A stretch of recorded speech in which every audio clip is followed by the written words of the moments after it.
ألا تعتبر أكل السائح الروسي وقبله بأيام معدودة سائحة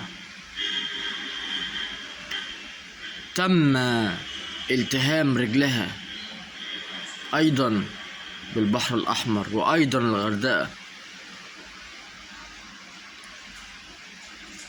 هل هذا إهمال مصريين؟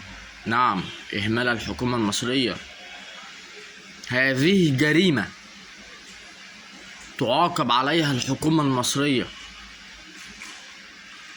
ككل، وليس كوزير بيئة. ولا يوجد في أي بلد ما يسمى وزير بيئة،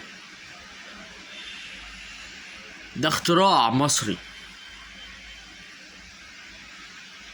مصر فاشلة في كل شيء،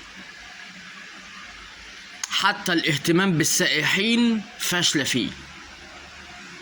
البحر الأحمر المفروض يتحط عليه يفط ممنوع نزول.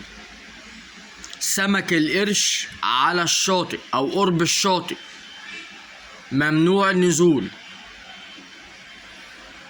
دي تاني جريمة التهام قرش لسائح تحصل في مصر،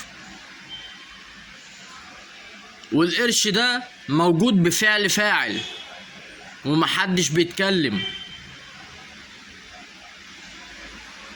مصر اقتصادها وقع وسكتنا ومتحملين، انما السياحة كمان تقع؟ لا، كده كتير قوي.